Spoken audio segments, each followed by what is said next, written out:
Expo One y Expo Internacional de Riego Sustentable 2024. Nuestro tercer ponente es el doctor. Voy a cerrar un poquito porque se oye mucho ruido aquí afuera. Voy a esperarlos. Lo bueno es que esta es la última del día de hoy, no lo vamos a presionar con el tiempo. Las preguntas que quieran y estamos muy bien con eso. Muy bien, entonces, el doctor Miguel Medrano Santillana es biólogo, graduado de la Universidad Juárez del Estado de Durango, Escuela Superior de Biología. Obtuvo su grado como doctor en Ciencias, Biología Experimental por la Universidad de Guanajuato. Es profesor con perfil deseable PRODEP, miembro del Sistema Estatal de Investigadores de Coahuila, con mención de investigador estatal honorífico. También es miembro del Sistema Nacional de Investigadores, nivel candidato. Sus principales líneas de investigación son los biocombustibles producidos mediante microorganismos genéticamente modificados, la diversidad bacteriana, las microalgas, bioremediación ambiental y registros de fauna en diversas zonas del país. Recibamos por favor con un fuerte aplauso al doctor Miguel con su ponencia titulada La contaminación por arsénico, efectos en el medio ambiente.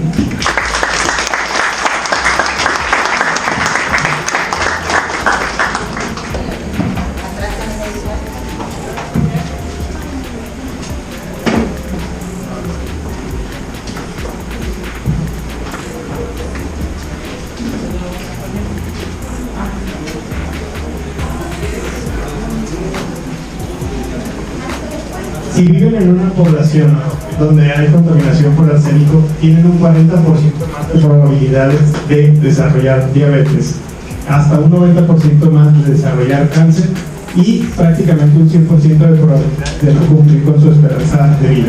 Muy buenos días a todos, yo soy el doctor Miguel Medrano Santillana, estoy muy contento de estar aquí y a la vez también estoy muy nervioso.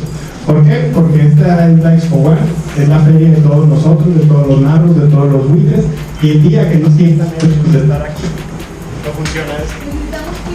El día que no tenga nervios yo de estar aquí, pues me dedicaré a otra cosa, ¿no? Entonces, el día de hoy les voy a presentar algunos de los descubrimientos e investigaciones que hemos hecho aquí en la Expo One. Y antes de empezar, pues quiero agradecerles a todos ustedes por estar aquí y sobre todo a las personas aquí del posgrado, pues mucha gente, el personal administrativo, las doctoras, los maestros, las maestras, los compañeros, los amigos por hacernos la invitación. Entonces, pues antes de comenzar, les comento que esta es una presentación interactiva, ¿no? Cualquiera de ustedes puede llegar a ahondar más en lo que yo les estoy diciendo a través de ver los videos que tenemos en nuestro canal de YouTube. Así sale en YouTube, Dr. Miguel Medrano Santillana. Si no, pueden escanear el código QR, ¿no? Y ahí van a poder ustedes ver algunas de las clases que doy, los proyectos de investigación, las entrevistas que nos hacen para radio y televisión, etcétera, etcétera. Entonces, vamos a comenzar. Bueno, ¿mejor? Ok, bueno, entonces vamos a comenzar. Mi presentación se intitula La contaminación por arsénico y los efectos que tiene esto en el medio ambiente, ¿no? Esta imagen fue tomada el año pasado, y ustedes van a decir, ¿y qué demonios tiene que ver con la contaminación por arsénico? Los metales pesados son un contaminante en nuestro país y básicamente en todos los países que tienen una producción petrolera. De este se enteró la ciudadanía porque iba pasando de casualidad un dron o un helicóptero, ¿no? Pero incendios en el mar, producto de una mala explosión de peñoles, pues ocurren muchas veces al año, ¿no? Y nos enteramos. Nos enteramos de los derrames petroleros cuando llegan a alguna costa o cuando se entera Greenpeace, pero de lo que nadie se entera es de la cantidad de metales pesados como el arsénico que terminan en el mar. Entonces, yo sé que ustedes han visto esta imagen alguna vez, ¿no? Esto es el ciclo del agua. Pero ¿cómo lo relacionamos con la contaminación? Todos sabemos el ciclo del agua, seguramente saben los ciclos biogeoquímicos, el del carbono, el del nitrógeno, etc. Pero puse yo el del agua por una razón. Si recordamos nuestras clases de química, sabemos que el agua es el disolvente universal. Todos sabemos que el agua se evapora, se condensa, se precipita y termina en el mar, lagos, océanos y también en los mantos freáticos. Lo que nadie sabe a ciencia cierta, y yo lo he investigado, es ¿Cuánto de la contaminación que nosotros producimos termina siendo desplazada a través del ciclo del agua y de algunos ciclos biogeoquímicos, ¿no? Entonces, hay que aprender a discernir entre lo que es la contaminación y la polución. Contaminación es todo aquello que altera de forma negativa a el medio ambiente, pero la polución es la contaminación exclusiva que los seres humanos producimos a través de las actividades industriales, etcétera, etcétera, ¿no? Algo que a mí me causa mucho ruido es que cuando uno habla con la población en general es que no saben qué es la contaminación, y los que lo saben lo asumen como si fuera un fenómeno muy puntual. Es decir, hay un desastre ecológico, hay, no sé, Chernobyl, un incendio, lo que tú quieras, y ahí se queda. Pero realmente, y es ahí hasta donde nos quedamos como autoridades, como investigadores, es analizar, como decía ahorita a través del ciclo del agua, cuánto de esa contaminación termina en los ciclos bioquímicos y se desplaza a otros lugares, ¿no? Algo que se está estudiando recientemente en Estados Unidos es el efecto de la contaminación por bruma. Si alguno de ustedes ha viajado en avión o se han subido a un edificio muy alto, verán que se ve una especie de bruma en nuestra ciudad y en muchas otras. Al principio se pensaba que eran partículas suspendidas nada más, pero esa bruma que se observa no es otra cosa que una niebla tóxica, es parte de agua que lleva contaminantes a todos lados, ¿no? Principalmente guiados por el viento. La Organización Mundial de la Salud estima que casi 7 millones de muertes anuales están siendo causadas por la contaminación. O sea, realmente es un problema pues ya grave, ¿no? Y aún faltan datos más concretos para saber que otras enfermedades, si bien no son mortales, se exacerban o causan más daños a la población de los que nosotros conocemos, ¿no? Esto que estoy investigando hace unos días, desde hace casi 10 años se conoce, y desafortunadamente es un problema que se está dando en la laguna. Como verán, la presentación habla del medio ambiente, pero también aquí van a encontrar algunos datos de salud humana. ¿Por qué? Porque los seres humanos somos parte del ambiente. No sé si han oído hablar de una enfermedad, yo creo que no, es súper rara, es el síndrome de Guillain-Barré. Guillain-Barré es una enfermedad que está siendo muy fuerte aquí en la laguna, pero está confundida con una intoxicación por arsénico. Esta enfermedad es súper rara, básicamente es una neuropatía degenerativa. ¿Y qué sucede? Pues al principio se pensaba que era algún microorganismo que atacaba los nervios, a la vaina de esfingomielina. ¿Y qué sucedía? Pues la persona iba perdiendo motricidad, iba perdiendo capacidades intelectuales, etcétera, etcétera. No tenía un tratamiento, no tenía una cura, y en la actualidad es muy difícil de diagnosticarla. ¿Por qué? Porque se ha encontrado que esta neuropatía se ve exacerbada o se observa en algunos pacientes cuando estos están expuestos o viven en una región con arsénico. Entonces, ¿qué sucede aquí? La contaminación por arsénico está generando nuevas enfermedades que son difíciles de diagnosticar, y si algo no se diagnostica bien, pues obviamente el tratamiento está mal y la persona pues va a tener una pérdida en su calidad de vida o puede morir. Ahora bien, la contaminación de cualquier tipo en cierta manera incrementa los efectos negativos de las pandemias. Cuando ocurrió lo del COVID, resulta que la mayor cantidad de muertes se daba en lugares que estaban más contaminados. Entonces, al principio las autoridades pensaban que era debido a la densidad poblacional, pero poco a poco se han hecho estudios de correlación y demuestran que los números poblacionales no influyen tanto en cómo se desarrollan las pandemias como lo pensábamos antes, sino que el otro factor que llega a afectar muchísimo es la contaminación. Entonces, esperemos que ahí está viendo que hay un brote de viruela del mono. Entonces hay que estar lejos de los centros poblacionales contaminados, ¿no? Ahora, ¿qué sucede en México, no? ¿Por qué tenemos este problema de contaminación? Bueno, en México, ustedes lo sabrán, desde el tiempo de los españoles, pues ha habido una gran actividad minera, ¿no? Y esa actividad minera eventualmente dio origen a las industrias de la química básica. Entonces, ¿qué sucede aquí? Desde hace mucho tiempo tenemos regados en todo el país explotaciones abandonadas con jales de mina, que también son conocidas como escoria. Y si a eso le sumamos que hay muchas industrias que están creciendo a pasos agigantados, dejan una gran cantidad de residuos que no se pueden tratar. Ahora, ustedes quizá no lo sepan, Coahuila es el tercer estado más grande de México y únicamente contamos con 3 rellenos sanitarios que operan bajo norma. Es decir, el resto pueden ser considerados pues tiraderos clandestinos. Entonces, en esos lugares pues obviamente va a haber contaminación de muchos tipos, ¿no? Ahora, según ustedes, ya sea digo, verán que estos datos son muy viejos, quizá algunos de ustedes no habían nacido, son del 2012.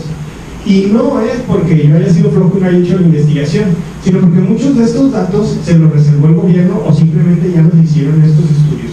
¿Por qué les presento estos datos? Aquí vemos la degradación química del suelo. Por degradación química entiéndase contaminación. Lo que nosotros vemos en blanco, que es menos de la mitad del país, pues aparentemente no tiene degradación, pero no es que no la tenga, sino que no se han hecho estudios. Vean que el resto del país tiene por lo menos un ligero grado de contaminación química, por lo cual es bastante peligroso, ¿no? Ahora, hay algo que nosotros no podemos prevenir tal cual, pero es resultado del cambio climático, la erosión eólica. ¿Qué relación tiene esto con lo anterior? Si ya vimos que más de la mitad del territorio mexicano tiene un proceso de degradación química y un proceso de degradación física, porque obviamente el cambio climático aumenta el potencial de los vientos, nosotros podemos ver que prácticamente todo el territorio mexicano tiene algún problema de erosión.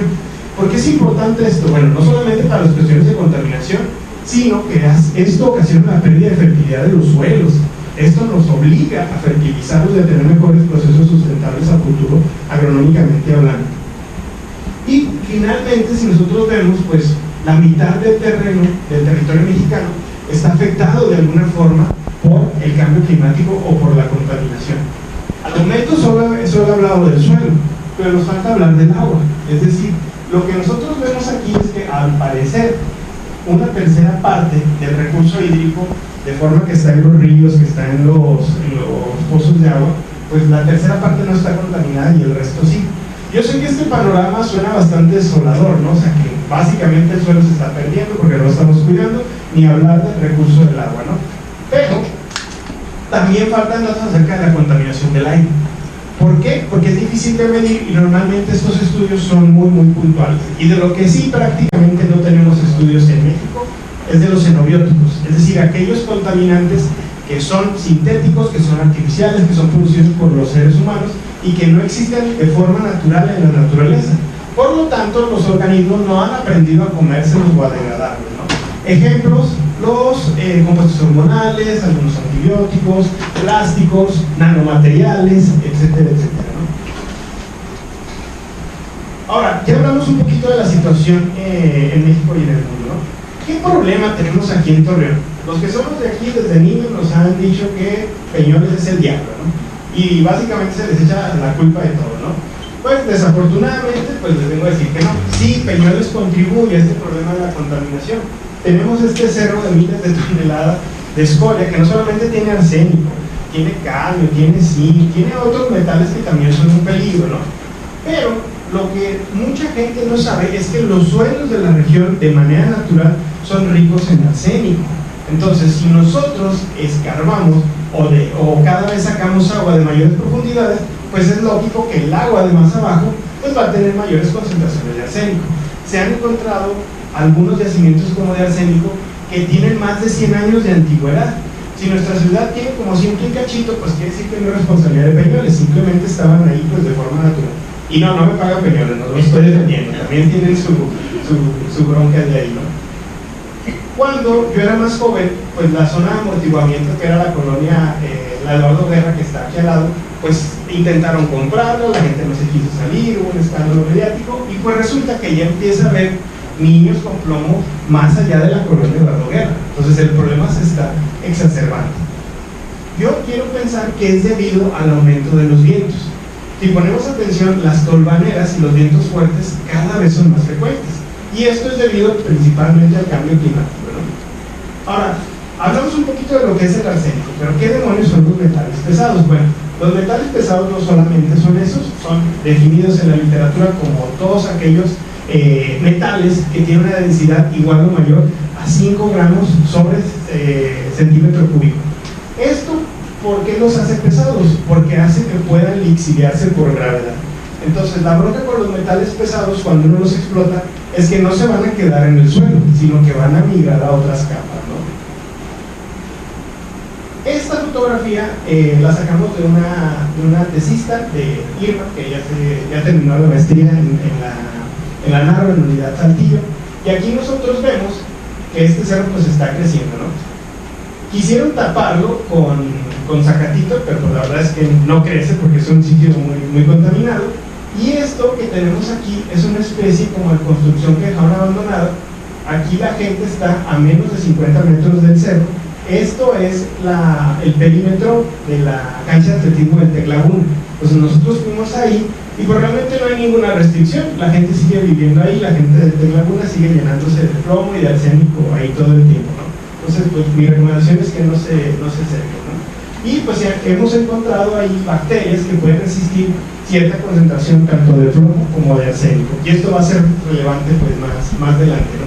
Si quieren saber más a detalle, y aquí va el comercial, métanse al repositorio de la universidad, chequenlo, consúltenlo. ¿Para qué? Pues para que se enteren de la tesis y de todos los experimentos que hizo nuestra estudiante Irma, ¿no? De paso, pues los invito a que se echen una vuelta por la base de datos de EBSCO. Ahí les dan su usuario y contraseña en la biblioteca para que tengan acceso a toda la información actualizada, no solamente de la tesis, sino de las publicaciones y divulgaciones que se hace aquí en la NARO, ¿no? Entonces, como ya les había comentado, vamos a hablar también un poquito acerca de los efectos en la salud humana. Estos ya son casos drásticos, ¿no? En un inicio se le conocía como cáncer negro, como tumoraciones negras, y normalmente en las extremidades, en las plantas de pies y manos, a las personas que tienen ya un cuadro de toxicidad crónica por arsénico, se le empiezan a ver estas especies de lunares negros, ¿no? También es algo muy peligroso y también los invito a revisarse. Este tipo de cánceres empiezan como una especie de callosidades, tanto en la planta del pie como en la mano. Al principio la gente pensaba que era por el trabajo, porque voy al gimnasio, porque no me sientan bien las botas o el calzado. Entonces chéquense muy bien cuando empiecen a tener un callito nuevo, porque si empieza a cambiar de color hay que correr al médico, ¿no? Porque eso es un cáncer de piel, ¿no? Tipo melanoma, perdón. Otra cosa que se ha visto es la hiperpigmentación. No se notaba mucho. ¿Por qué? Pues porque si se fijan, pues uno tiene así este color muy moreno, y la mayoría de las personas que andamos en short, aquí en el calor, pues decíamos, pues estoy prieto de las piernas porque uso short. Pero ¿qué pasó? Nos empezamos a dar cuenta que a personas incluso que usan pantalón empezaban a tener pues esta especie de desarrollo de cambio en la coloración de los pies. ¿Por qué es difícil de diagnosticar? Porque las personas que pasan mucho tiempo de pie, y esto curiosamente se da más en las mujeres, empiezan a desarrollar varices y una especie como de moretones. Entonces, ¿qué pasa? Pues se confundía con eso. Paso mucho tiempo de pie, mi calzado no me amortigua. Entonces, pues la gente lo dejaba pasar, pero pues eran principios de un cáncer, ¿no? Esta imagen ya la vimos. Y en casos más extremos se dan pues lo que se conoce como el pie negro y tumoraciones muy puntuales, ¿no? Entonces, recomendación aquí, tip de salud, pues siempre estarlo checando nuestros lunares. ¿Por qué? Porque no sabemos si nos está afectando el arsénico o el calor de la ciudad por estar expuestos a la luz, ¿no? Algo que no está regulado aquí en México, y van a decir por qué me meto en lo que no me importa, es la aplicación de los tatuajes. En algunos lugares como Europa está prohibido que te hagas un tatuaje encima de un lunar. ¿Por qué? Porque si ese lunar cambia de forma, no lo vas a notar porque lo está tapando el tatuaje, ¿no? Entonces, la recomendación, ya todos están checando, la recomendación es que conozcan ustedes sus tatuajes, sus marcas de nacimiento, porque si empiezan a cambiar y ustedes viven en esta región y saben que están expuestos al arsénico, pues hay que checarse para evitar que no vaya a ser algún problema de salud más grave, ¿no? Ahora bien, y ustedes dirán, bueno, pues yo no vivo en esa colonia, ¿cómo demonios me puede llegar a mí el arsénico a afectar? Bueno, el arsénico, como ya habíamos dicho, y básicamente todos los metales y los elementos de la tabla periódica, cumplen con un ciclo, pero cuando no lo cumplen se van por una ruta ecológica alterna, la cual se le conoce como biomagnificación, la cual pues termina para efectos prácticos siendo muy mala para nosotros. Por ahí seguramente han oído hablar de los desastres que se dan por los derrames de mercurio, ¿no? El caso más sonado es en Japón, en la prefectura de Minamata. Entonces ahí había una planta donde se purificaba mercurio. El mercurio tuvo un derramamiento, se fue al mar y dijeron, pues ya no lo vemos, quién sabe dónde demonios acabó el mercurio. Pues resulta que la fauna marina más pequeñita, como el krill, se lo comía, ¿vale? Pero los peces más grandes no se comen nomás un krill. ¿Qué tenían que hacer? Pues comer varios. Y estos peces a su vez pues, no llenaban, no alimentaban bien a un pez más grande y así sucesivamente. Entonces, si aquí uno de estos animalitos se comió una parte por millón de ese mercurio, pero este se comió 10 animalitos de este, pues este ya tiene 10 partes por millón.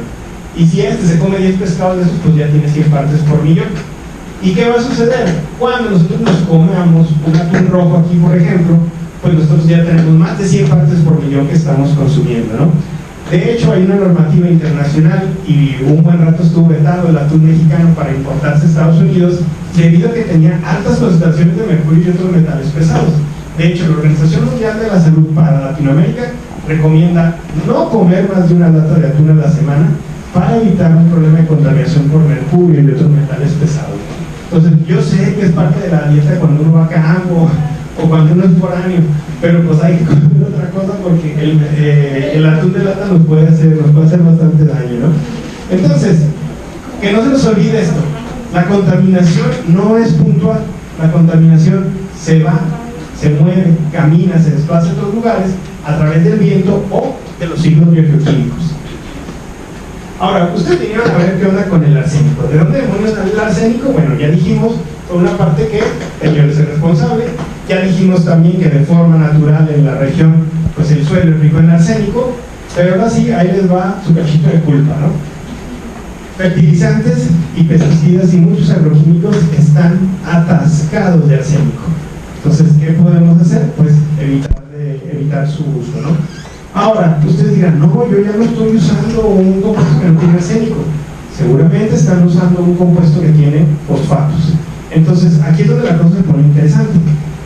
Si yo estoy en la región lagunera, donde el suelo es rico en arsénico, lo que se ha comprobado desde hace casi 10 años, es relativamente nuevo, que cuando se mezcla un suelo rico en arsénico con fertilizantes fosfatados, el arsénico como que emerge del suelo, se vuelve más disponible. Entonces, a pesar de que tú estés usando algo que no tiene arsénico, si tú le echas muchos compuestos fosfatados, vas a hacer que el arsénico se desplace por el ecosistema. Entonces, este fenómeno en la región pues es bastante particular, entonces pues hay que atacarlo, ¿no? Ahora, no todo es nuestra culpa, ¿no? O sea, sabemos que cuando hay incendios forestales, sabemos que cuando hay actividad volcánica e incluso terremotos, llegan a aumentar las concentraciones de arsénico en el medio ambiente, ¿no? Y pues desafortunadamente ya va a empezar a hacer tiemble en México, entonces esperemos que no salga un volcán, que no haya muchos terremotos, porque eso va a aumentar la concentración de arsénico en nuestro país, ¿no? Ahora, aquí viene el comercial. Les dije que los fertilizantes y algunos agroquímicos tienen arsénico o tienen ciertos compuestos fosfatados que ayudan a que el arsénico pues, esté más presente en el suelo, ¿no? ¿Qué podemos hacer? Apostarle a la agricultura orgánica, apostarle a la agricultura sustentable o, como en nuestro caso, pues empezar a investigar acerca de cómo se fabrican los biocombustibles, ¿no? Este trabajo no es mío, es complementario de algunos estudios que hizo Paula, que ahora anda haciendo la maestría en la UAC, y pues ella descubrió cómo las microalgas pueden servir como materia orgánica que fertiliza, algo tipo composta, para evitar el uso excesivo de los agroquímicos, ¿no? Ahorita nada más hemos hablado del arsénico, pero muchos pesticidas y agroquímicos tienen otros compuestos que son peligrosos para el medio ambiente, ¿no? Entonces por ahí chequen ese video también para que veamos un poco más acerca de los biofertilizantes, ¿no? Ahora, hasta el momento hemos hablado un poquito de lo que pasa en el ambiente, de lo que pasa con los seres humanos. Vamos a analizar cada grupo de formas de vida que podemos encontrar en el ambiente, ¿no? Lo primero que vamos a ver pues son las bacterias, ¿no? Las bacterias, como son los organismos más primitivos que existen en nuestro planeta, pues básicamente han aprendido a comerse los metales pesados, ¿no? Ellos, la gran mayoría, no se mueren. Muchos de ellos lo que hacen es que lo atrapan en su pared, algunos lo secuestran adentro y otros lo transforman en otros compuestos, ¿no? Que pueden ser más buenos o pueden ser más malos. Lo que hemos descubierto es que existen muchísimas formas genéticas en las que los microorganismos resisten a los metales pesados, ¿no? ¿Cuáles son estas formas genéticas? Pues tienen genes de resistencia que puede estar en su DNA o en los plásmidos. Seguramente han oído hablar de que todos nosotros tenemos cromosomas, de que todos tenemos material genético. Imagínense que las bacterias tienen su material genético y aparte tienen una batería de genes extra que les ayudan a soportar las condiciones medioambientales extremas. ¿Cuáles son esas condiciones medioambientales? Falta de agua, exceso de radiación, pero sobre todo presencia de metales pesados. Y los científicos ya han encontrado genes que les ayudan a las bacterias a resistir al cromo, al selenio, al mercurio, al cobre, al plomo, etcétera, etcétera. Y desde antes de que yo naciera, se descubrieron los primeros genes que hacían que las bacterias resistieran el arsénico. Entonces, esto es muy curioso, ¿por qué? Pues si las bacterias andan ahí nadando normal, pero la mayoría de las bacterias se llegan a topar con el arsénico y otros metales pesados cuando viven en el suelo. Ahora, algo que no nos conviene es que muchas bacterias, pues, obviamente ellas quieren sobrevivir, no les interesa que nosotros nos estemos muriendo de cáncer. Muchas bacterias lo que hacen es que metilan el arsénico o lo transforman en un compuesto orgánico, y cuando se vuelve un compuesto orgánico lo transforman en un antibiótico, porque ellos están en una guerra armamentista con todos los microorganismos. Entonces dicen, pues yo voy a agarrar este contaminante del medio, lo voy a hacer más tóxico y se lo voy a aventar a mis vecinas para que se mueran y yo poder estar viva. El problema es que el arsénico, que está en su forma orgánica transformado por las bacterias, no solamente le afecta a las demás bacterias, también nos llega a afectar a nosotros mismos, ¿no? Y todo este chorizote de aquí se traduce en que existen enzimas que las bacterias utilizan para transformar los compuestos tóxicos del ambiente en compuestos más tóxicos. Entonces esto es opuesto a lo que nosotros queremos hacer, que es la bioremediación. Se ha visto que no les gusta a los organismos estar expuestos a arsénico. Esto que vemos aquí son enzimas mediadoras de la transformación de arsénico, y la gran mayoría de ellas, si se fijan, utilizan ATP. Si recuerdan sus clases de bioquímica o de biología celular, sus maestros por ahí les platicaron que el ATP, el adenosín trifosfato, es la molécula de intercambio energético en todas las células. Ustedes viven gracias al ATP, yo también. Entonces, a las bacterias no les gusta estar expuestas a esto, como vimos ahorita en la presentación del doctor anterior. Cuando hay un cambio en la influencia del medio ambiente, ese proceso adaptativo genera estrés y hace que se gaste energía. Lo mismo pasa aquí. El estrés ambiental ocasionado por la contaminación por arsénico hace que las bacterias gasten más energía. Y eso no nos gusta, no nos conviene. ¿Por qué?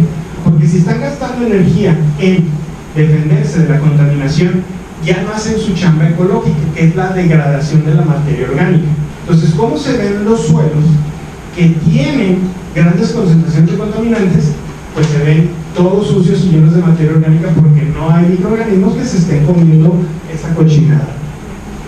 También se ha visto que hay algunas infecciones que son muy graves. ¿Por qué? Se ha visto, y esto no se ha visto aquí en la región lagunar, pero casi estoy seguro que funciona, y casi estoy seguro que a algunas personas que nosotros conozcamos le ha sucedido esto, ¿no? Seguramente por ahí han oído hablar de un microorganismo que se llama, no es por aquí, E. coli o Campylobacter jejuni. Básicamente son causantes de diarreas, de disenterías, ¿no? Cuando una persona come algo que está contaminado por coliformes, se puede llenar de eso. Se le conoce también como la diarrea del viajero, ¿no? Que cuando cambiamos nuestra dieta nos puede ocasionar esto. Se ha visto que hay casos donde hay muerte, sobre todo en niños y en los mayores, y que se han infectado con bacterias que tienen la resistencia a arsénico, y que aparte esas bacterias, cuando tú les das arsénico producto de que comiste algo que tenía arsénico o producto del agua que estás ingiriendo, empiezan a agarrar ese arsénico para producir compuestos más tóxicos y terminar de matarte. Entonces son bacterias que no se pueden tratar fácilmente.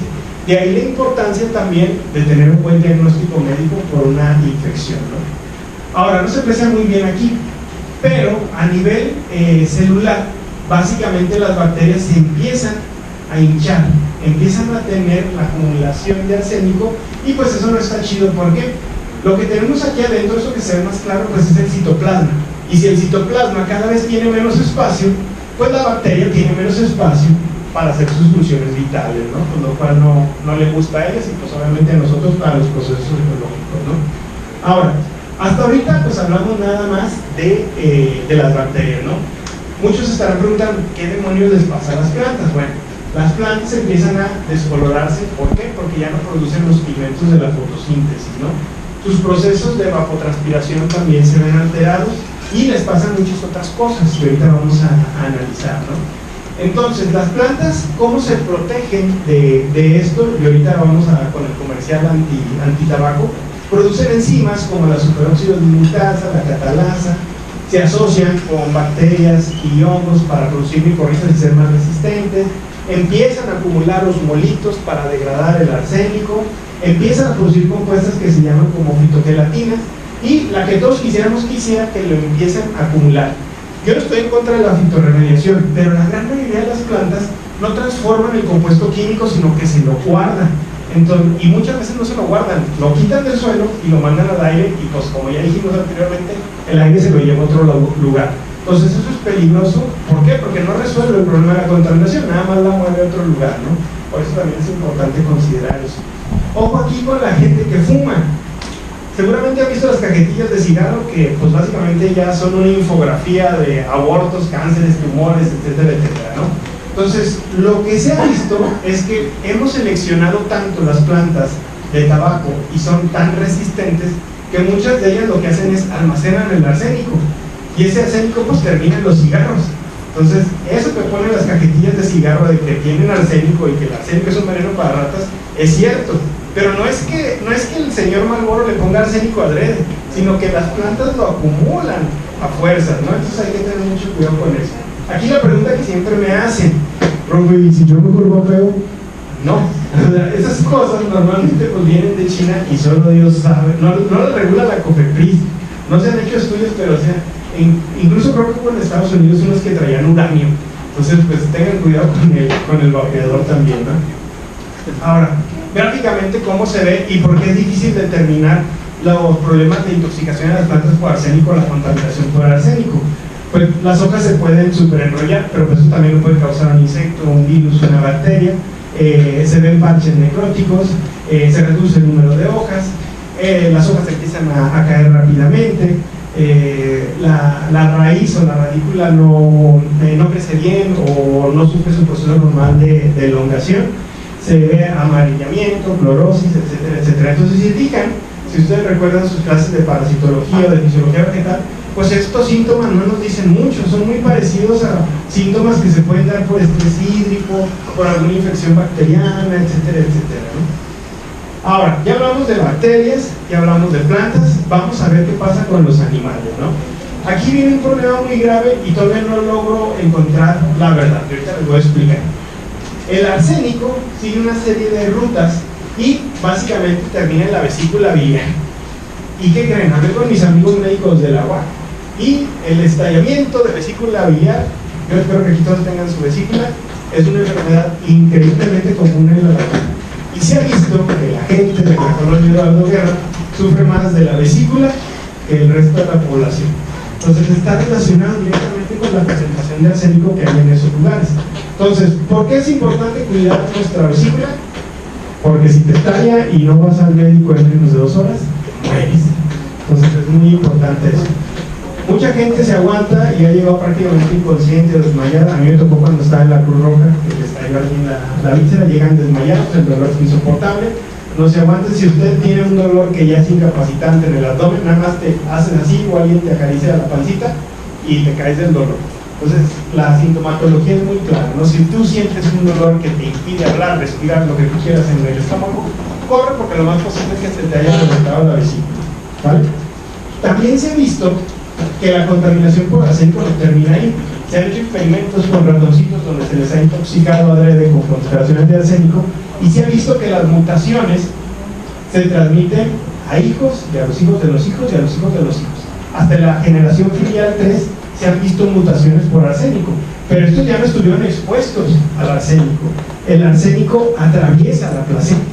Entonces, por esta razón, el arsénico es carcinogénico, teratogénico y causa abortos espontáneos también. La tasa de abortos en la laguna también es muy grave, ¿no? ¿Y qué le pasa a los animales, al ganado? Pues se mueren, empiezan a tener estas neuropatías, lo que se llama Guillain-Barré en la raza. Es una neuropatía y déjenme ver si puedo poner aquí el video, ¿no? Está bueno, no quise poner uno muy grave. Los que le saben al tema de las... no sé si tienen evitar.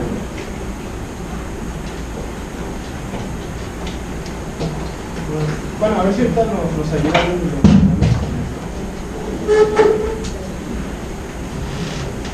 Bueno, básicamente los animales de granja empiezan a tener comportamientos erráticos y eventualmente pues fallecen, ¿no? El problema es que muchas veces fallecen y piensan pues, que es de viejito. ¿Y qué sucede? Pues básicamente, si es un animal para carne, pues como dijimos ahorita del problema de la biomagnificación, pues esa carne termina en la cadena productiva y terminamos consumiéndola nosotros, ¿no? Entonces no está tan desquiciada la idea de la problemática de que sí, estamos expuestos por el agua aquí en la región lagunera al arsénico, sino que también ya pudiera ser por una cuestión de alimentación. En Estados Unidos, y estos gráficos me los robé de la página de la FDA, hacen recomendaciones muy precisas, ¿no? Evitar el arroz, sobre todo el arroz que no sabemos de su procedencia, ¿no? Sí, mira. Y sobre todo, evitar el arroz que no sea orgánico, porque no hay una garantía, no hay una certeza de que no tenga arsénico. Al arroz también, al igual que las plantas del tabaco, es una planta que le gusta hiperacumular arsénico, ¿no? También los animales, como las gallinitas, acumulan el arsénico, pero no es tanto por la dieta, sino por los medicamentos y compuestos que les inyectan, ¿no? Lugares donde hay muchos pesticidas, también evitarlos, ¿no? Y sobre todo, evitar plantas que utilicen una gran cantidad de agua, ¿no? Sobre todo si no sabemos el agua de procedencia, ¿no? ¿Qué otras cosas podemos hacer? Incrementar, presionar a las autoridades para que incrementen los límites respecto a la cantidad de arsénico. Eso ya ocurrió en México. En México estábamos fuera de norma internacional, se permitían 20-25 partes por millón, ya se estandarizó la norma oficial mexicana, ya se permite nada más 10. Y si ustedes quieren ver dónde demonios hay más arsénico, no se pasen aquí por Viñedo, ¿no? Ha salido hasta en el periódico. Aquí está el pozo número 2, que es el lugar con más arsénico en la región, y está aquí a 5 minutos, ¿no? Adelantito, de donde, casi enfrente donde está el centro de la visión, no sé si lo ubican, ahí está el pozo número 2, y pues es el lugar de donde más arsénico hay.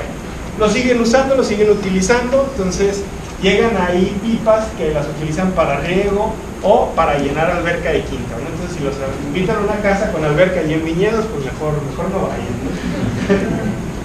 Hay que evitar el uso de herbicidas que tengan arsénico, tener prácticas que reduzcan la cantidad de arsénico, porque les aseguro que aquí en la región, cuando alguien va a establecer un cultivo, lo último que checa son los niveles de arsénico que tiene ese suelo.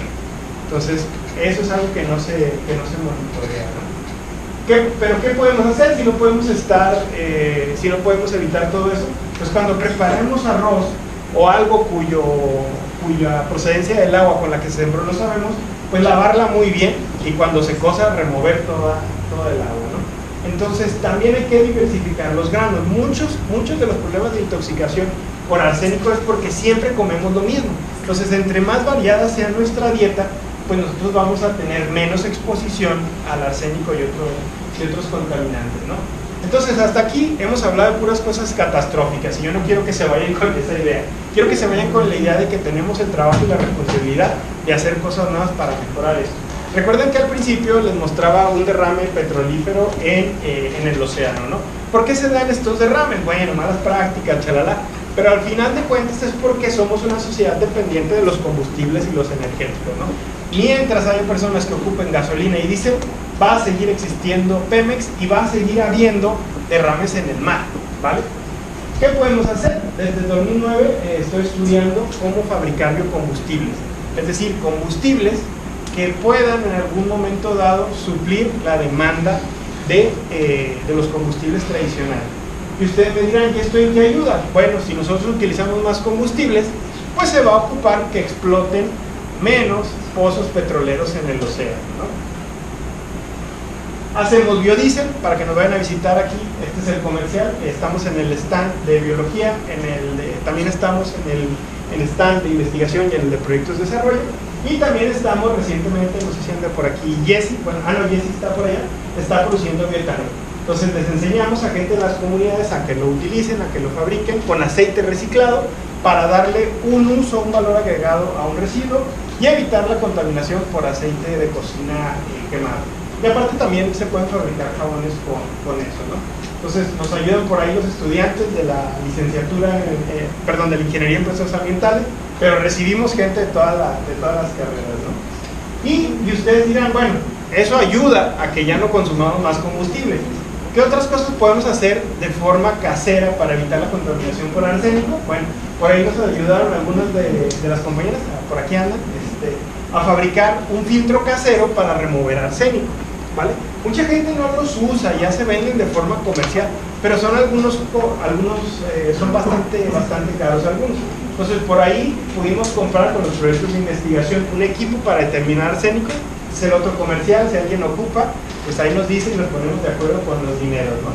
Y aquí pues les enseñamos cómo fabricar filtros con carbón activado, con hierro para secuestrar el arsénico y evitar que estén las fuentes de agua, ¿no? Este es mi contacto, este es mi correo, 400@hotmail.com. Me pueden seguir en todas mis redes sociales, algo como Dr. Miguel Medrano Santillana, y en el canal de YouTube para que ustedes vean qué estamos haciendo por ahí, ¿no? Me despido como los químicos, ácido sulfúrico, ácido muriático, y ha sido un placer. Muchas gracias, chicos, por venir.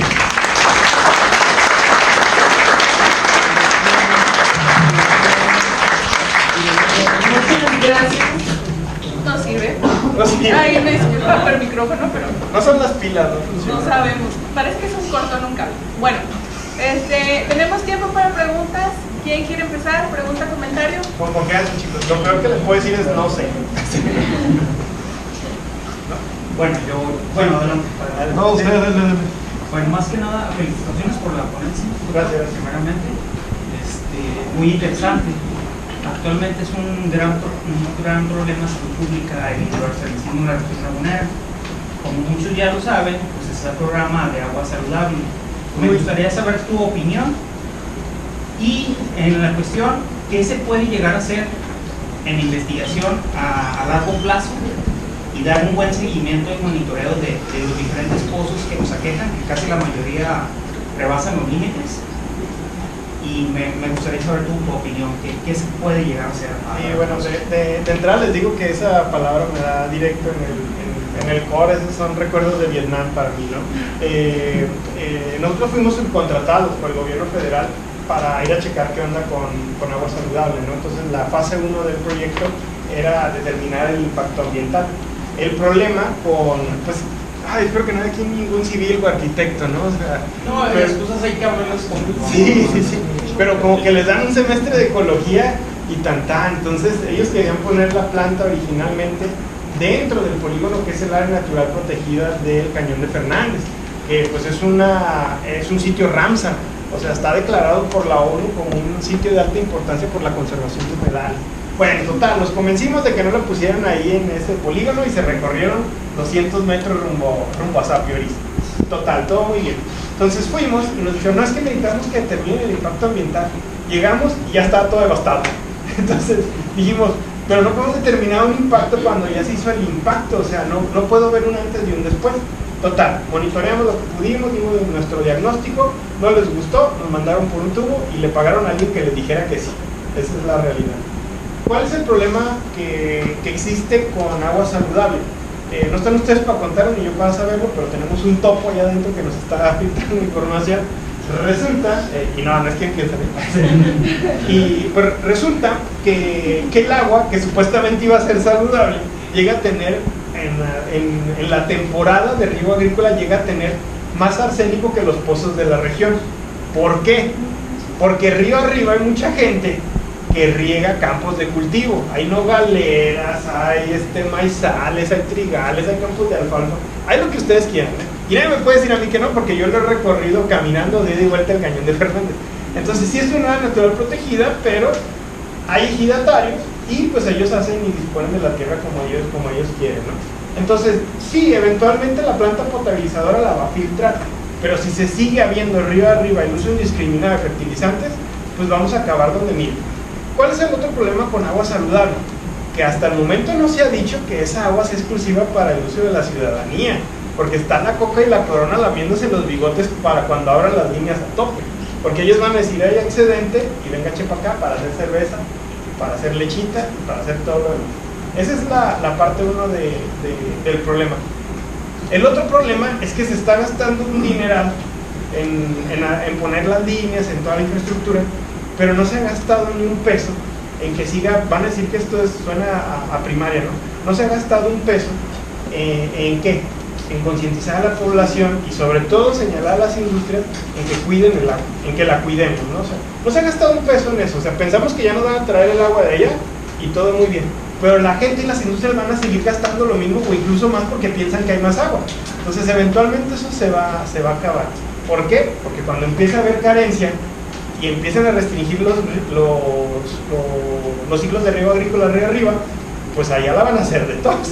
Entonces, y el gobierno pues va a decir, pues a quién le hago caso, a los ejidatarios o a la ciudadanía, o a Coca-Cola, a la corona que me está presionando. Es un problema complejo, la verdad, sí. hacer la concientización tanto de la academia, la parte política, que a veces, bueno, es todo un tema, y la industria. Es todo un tema, pero aquí la invitación es a los estudiantes a realizar investigaciones de seguimiento, de monitoreo, ver estas enfermedades de alta prevalencia, la diabetes, la hipertensión, estas nuevas enfermedades que están surgiendo, ver por qué tanto estos metales pesados están afectando a las personas. Pero bueno, hay mucho tema que investigar y bueno, está el tema abierto. Sí, muchas gracias. Siguiente, señor, y después el joven, y después usted, ¿sí? Bueno, doctor, pues bueno, primero que nada, ha sido muy ilustrativa su plática. Bueno, yo no soy de aquí, pero he vivido muchos años aquí, no es un asunto del arsénico, algo que no hayamos escuchado. También tuvimos la oportunidad de trabajar algunos años como contratistas en la famosa metalúrgica Peñoles, y pues bueno, se da uno cuenta cómo se va dando cómo se va transmitiendo a la gente, cómo lo va absorbiendo, porque a nosotros también nos tocó. Al comentario que hace usted acerca del aporte del arsénico en los productos dedicados a la producción agrícola, bueno, en lo que son plaguicidas y similares, pues ahí sí la verdad son compuestos regularmente muy tóxicos, la verdad, ¿no? En el caso de los nutrientes vegetales, que es donde pues, yo he trabajado ya bastantes años, yo soy egresado de procesos ambientales también. Bueno, ahí muchas veces nos toca checar las hojas de las materias primas que vamos a utilizar. Entonces sí, es un hecho innegable que trae arsénico muchos compuestos como concentraciones muy bajas, pero siguen teniéndolo, ¿verdad? Me llama mucho la atención el hecho de que menciona usted que en la presencia de fosfatos se hace más disponible el arsénico. Sobre todo me llama mucho la atención porque estamos trabajando ahorita este año aquí con unos técnicos aquí en la laguna. Entonces me dicen, necesitamos unas fórmulas muy abundantes en fósforo. Yo ya me quedé pensando, dije, entonces, ligado a lo que es el fenómeno de la biomagnificación, entonces podemos tener incluso un problema que vamos a trasladar a los frutos, ¿no? Sobre todo a mí me interesa saber, por ejemplo, en lo que son las hortalizas y lo que son los forrajes, si estamos pues no considerando la adición de fósforo, que lo va a hacer más disponible, más abundante. Yo uso un término inadecuado, disculpa. Entonces, hace usted mención también de que la materia orgánica puede ayudar a reducir esta posibilidad. No sé si estoy en lo correcto. Sí. Sobre todo, antes de sembrar y lo que sea, determinar, hacer un estudio de suelo y ver qué tanto arsénico hay previamente en la zona, ¿no? La buena noticia con los frutales es que sí llega el fruto a llenarse de arsénico, un poquito, pero principalmente se va a tallo y hojas. Entonces la bronca puede ser más bien en cultivos que son de raíz, como tubérculos, como la zanahoria, qué sé yo. Pero obviamente la planta lo que busca es proteger pues, a su hijito, que es el fruto de los contaminantes, ¿no? Lo que hemos visto experimentalmente y se ha llevado a cabo en naranjos, lo han hecho en España con la naranja Valencia, es que sí llega a haber arsénico en la naranja, pero se queda más en hoja y en tallo, ¿no? O sea, Y lo que sí hay que checar es ¿cómo se llama? Si yo le voy a poner el fósforo, ver la granulación. También se ha visto que la granulación afecta. A veces entre más granulado esté, afecta más. Entonces es otro factor que se tiene que llegar a checar, ¿no? Y pues usar biofertilizantes y tratar porque también la otra bronca va a ser, a veces, ok, el suelo está limpio, ya tengo mi biofertilizante, pero a lo mejor el agua que le estoy poniendo trae arsénico, ¿no? Hay muchos cultivos forrajeros en la región que son regados con agua tratada, o sea, cumplen con la norma de riego, pero con la de arsénico solo Dios sabe si la están cumpliendo, ¿no?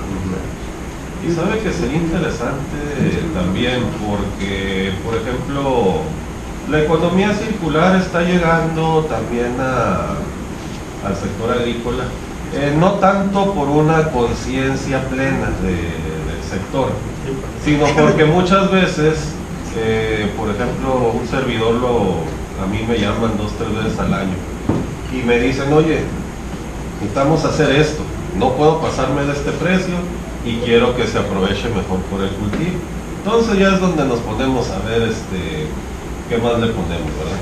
Pero me llama, por ejemplo, me llega a la mente el recuerdo de, por ejemplo, el uso de mejoradores de suelo a base de leonardita.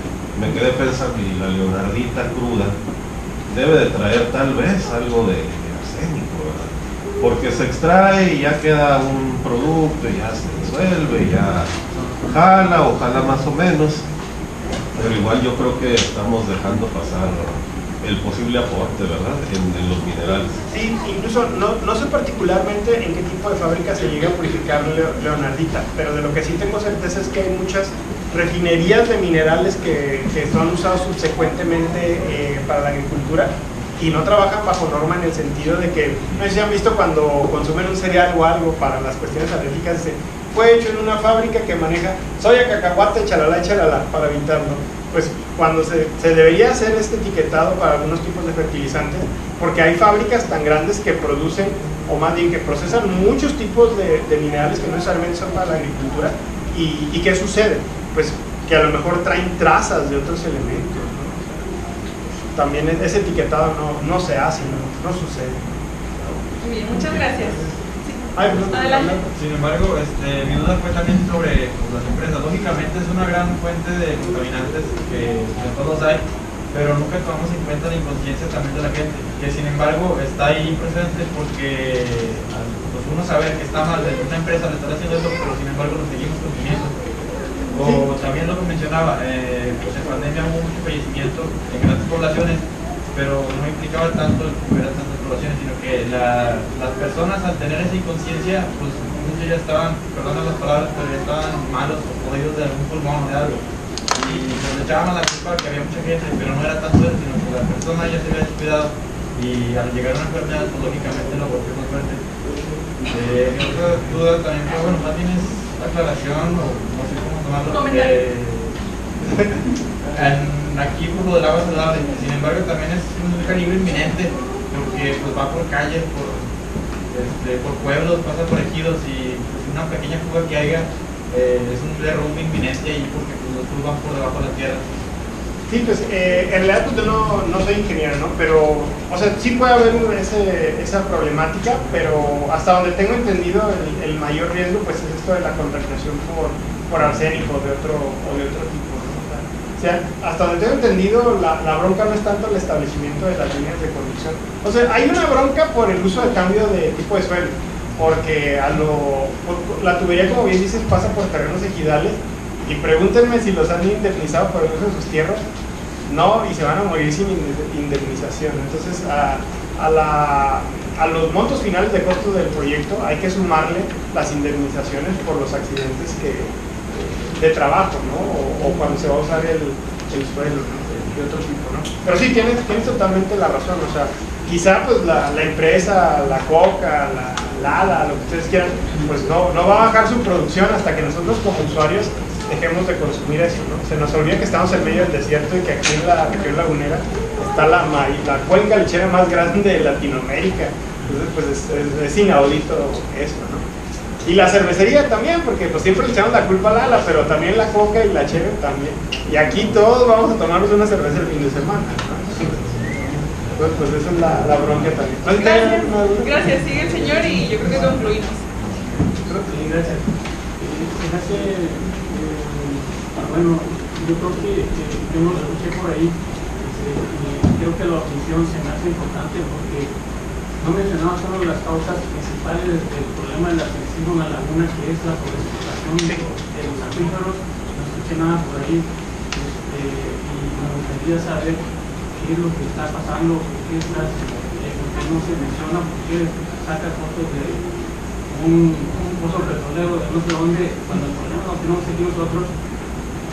Yo sé que el programa de agua saludable ha traído muchas controversias, sin embargo no somos conscientes de que nosotros en la laguna tenemos un problema no nada más de calidad, sino de cantidad de agua desde hace 20, 30 años atorado, que precisamente es el problema del que estoy mencionando, que no se ha comentado. ¿Qué sucede por ese lado? Pues, la verdad se da mucho que pensar porque, discúlpame, pero hay muchos intereses por medio que están tratando de desviar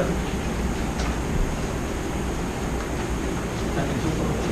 Sí, no, y le ofrezco una disculpa, ¿no? A veces uno como especialista lee tanto el tema que lo obvia, ¿no? Pero tiene toda la razón, ¿no? O sea, no he mencionado tanto del desabasto de los pozos porque asume que todos conocemos el problema, pero tiene usted totalmente la razón y no hay un interés de por medio, no me paga Siman ni nadie, ¿no?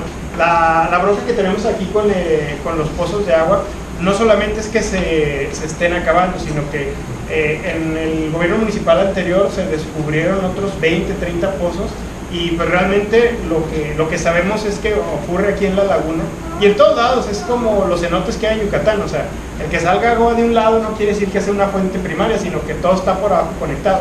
Entonces es como un popote, o sea, si uno pone un pozo de un lado, pues está sacando y pues de todas maneras está bajando el pozo. Entonces eso sí se ha visto, sobre todo lo he visto en la colonia Las Luisas, por allá creo que pusieron un pozo y los de las colonias aledañas pues bajaron su rendimiento, ¿no? Y como usted bien lo dice, o sea, a lo mejor lo obvié con el comentario del arsénico. Como es muy denso, pues ¿qué sucede? Por gravedad se lixilia. Entonces, entre más abajo saquemos el agua, pues va a estar más contaminada. De lo otro que no hay estudios, y eso sí puede ocasionar el problema de los socavones, que vemos que ocurre en Puebla, en Hidalgo, en lugares donde están depletados los mantos freáticos. En la laguna, y de mí se acuerdan, y no quiero ser ave de mal agüero, va a empezar a suceder eso, ¿no? Va a empezar a haber socavones. ¿Por qué? Porque el agua que estamos utilizando en los pozos no es agua nueva. Se le ha hecho datación radiológica, no los de CIMSA, vinieron los del Instituto Mexicano de Tecnología del Agua, el INTA, del DF, vinieron y determinaron que esa agua tiene miles de años. O sea, cumple con el ciclo del agua, pero el ciclo del agua en los desiertos es mucho más lento. O sea, yo se los puse así en una caricatura, ¿no? Pero no ocurre en un día, pueden ser milenios incluso, ¿no? Entonces, el agua que se está sacando en los pozos que hay aquí en la región, pues es agua milenaria, es agua que tiene muchos siglos ahí estancada y no sabemos cuáles son los efectos en el ecosistema de quitarlos y de sacarlos, ¿no? El otro problema, como usted bien dice, o sea, no solamente es la escasez, sino que el agua que sacamos cada vez es de menos calidad. No solamente tiene metales, el agua en la laguna, y ustedes no me lo van a dejar mentir, tenemos que estar continuamente raspándole ahí a la regadera porque tiene muchas sales, tiene muchísimas sales, ¿no? Entonces la dureza del agua también pues eventualmente perjudica a los animales y a los cultivos también, porque pues termina siendo agua con sales que desregula la cantidad de osmolitos que puede manejar una planta o un animal, ¿no? De hecho, la otra enfermedad que es bastante común, pero, o sea, tiene en parte sentido el hecho de que consumamos tanto refresco, pero también las piedras en los riñones están a la orden del día aquí en la región lagunera, ¿no? Por la sudoración, porque no tomamos suficiente agua, pero también porque el agua es muy rica en sales. Entonces, pues no hay de otra más que estar comprando del garrafón y garantizar que nuestra proveedora de aguas tenga un balance adecuado de sales minerales, ¿no? Porque tampoco tomamos...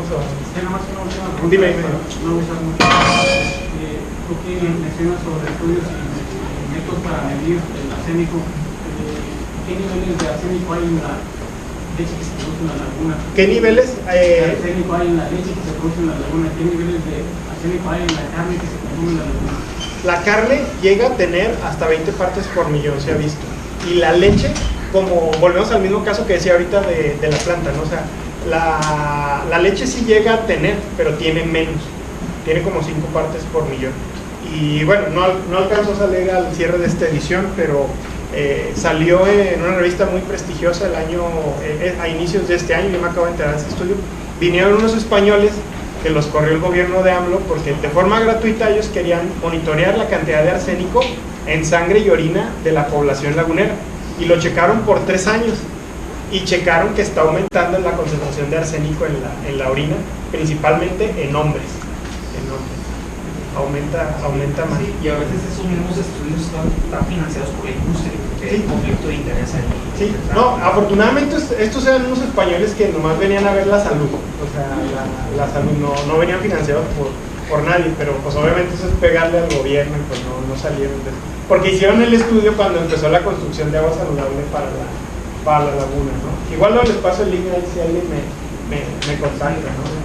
Es empezar a realizar investigación de monitoreo para Sí, ver sí, qué estamos consumiendo aquí en la región lagunera y que las autoridades hagan su chamba, más que nada. Sí, hay filtros, pero cuando tú le pones un filtro a algo de nanomembrana, baja muchísimo la presión. Entonces, ahorita que es temporada de calor y todo el mundo quiere agua, pues dejan de operar el filtro para que pues, la gente no la haga de tos, aunque el agua vaya cochina. Pero tecnología hay, y sí hay. Digo, no me paga así más, pero la realidad es que también pues no alcanza a suministrar la presión, ¿no? O sea, y también decirlo, porque los que son de aquí no me dejan mentir, porque incluso yo fui cuando estaba chiquillo ahí a ver si era cierto. Donde está el H-E-B, al lado de la 71, ahí estaba la coca, y esa planta de coca tenía un pozo de agua. O sea, ¿por qué dejó de operar ahí la coca si la coca se sigue vendiendo y todo eso? Pues la razón es muy sencilla: la calidad del agua y la cantidad que le estaban sacando ya no cumplía con el estándar para fabricar la coca, y pues decidieron cerrar. Dije, ya no era rentable utilizar esa agua, y cerraron ahí todo y pusieron el H-E-B, ¿no? Bueno, muchas gracias a todos. Un fuerte aplauso, por favor, para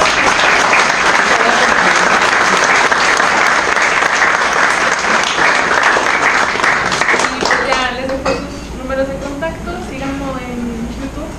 Y los que gusten también pasar las conferencias que están en el Auditorio Martín del Campo y en la biblioteca, pueden pasar, esas van a estar hasta las 5 de la tarde, si no me equivoco. ¿Gustan agüita, café, una galletita? Y doctor, la conferencia se la van a mandar por favor. Sí, muchas gracias.